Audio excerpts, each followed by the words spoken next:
Assalamualaikum warahmatullahi wabarakatuh. Perkenalkan, nama saya Retno Anggreni dari PGMI 6B.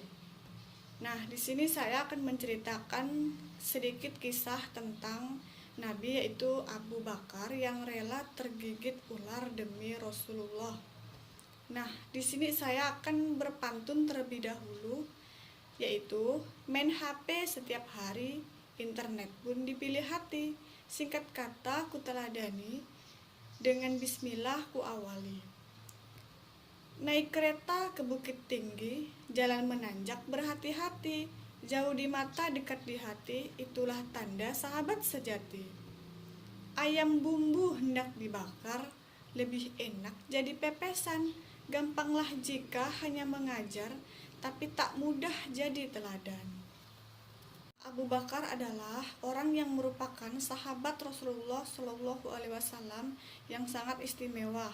Selain setia menemani Rasulullah, dalam dirinya juga menonjol sifat jujur dan bijaksana. Ia juga selalu berkata yang baik, sehingga dijuluki dengan asyidik, orang yang jujur. Ia sangat jujur dalam mengemban amanah dan bertanggung jawab terhadap tugas yang diberikan.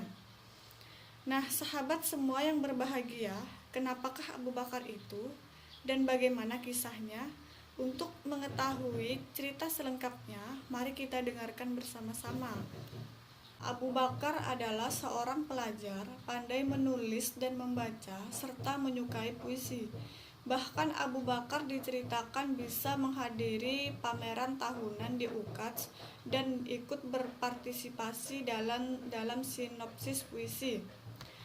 Ketika Rasulullah Shallallahu Alaihi Wasallam dikejar oleh kaum Quraisy yang berminat untuk membunuhnya, lalu beliau meninggalkan kota Mekah diikuti oleh sahabatnya Abu Bakar.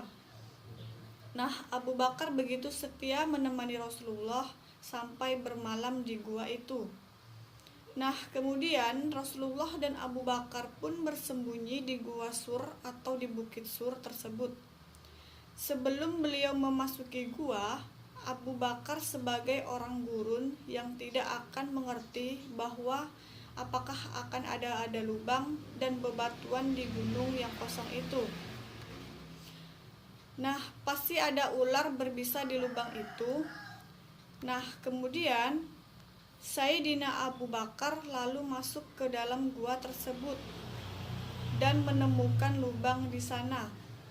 Kemudian beliau membuka sandalnya, ditaruhnya kaki kanannya di mulut lubang itu, agar Rasulullah terhindar dari serangan ular berbisa itu. Nah, kemudian Abu Bakar pun mempersilahkan Rasulullah masuk ke dalam gua tersebut. Kemudian Rasulullah masuk dan berbaring di paha atau di kaki Abu Bakar. Nah, rupanya Rasulullah terkena angin sepoi-sepoi dan beliau kemudian pun tertidur. Ketika beliau tertidur, ketika itu pun Abu Bakar berusaha sekuat tenaga menahan bisa ular yang sudah mulai masuk menjalar ke seluruh tubuhnya. Nah, kemudian Abu Bakar pun diriwayatkan bahwa keringatnya sudah berisi darah. Tetesan keringat Abu Bakar lalu tak sengaja mengenai Rasulullah. Nah, Rasulullah pun berkata dengan suara lembutnya, "Kamu menangis?" Kemudian Abu Bakar pun menjawab, "Tidak, kakiku tergigit ular." Nah, kemudian Rasulullah pun berkata, "Kenapa kamu tidak memberitahuku dari tadi?" Nah, Abu Bakar pun menjawab, "Wahai Rasulullah, kamu tadi sedang tertidur dan saya pun tidak sampai hati untuk membangunkanmu." Itulah percakapan Rasulullah dengan Abu Bakar. Kemudian lalu ditariknya kaki Abu Bakar dari lubang itu. Maka kemudian Rasulullah berkata pada ular, "Hai, tahukah kamu, jangankan daging atau kulit Abu Bakar, rambut Abu Bakar pun haram kau makan." Rupanya pun dialog Rasulullah Shallallahu Alaihi Wasallam dengan ular itu merupakan mukjizat sehingga Abu Bakar mampu mendengar dan memahami percakapan beliau dengan si ular berbisa itu. Nah, setelah peristiwa tersebut, Nabi Muhammad SAW dan Abu Bakar pun menetap dalam gua Sur sehingga kembali untuk melanjutkan perjalanan ke kota Yatsrib tersebut. Itulah sedikit cerita tentang Abu Bakar yang rela tergigit ular demi Rasulullah.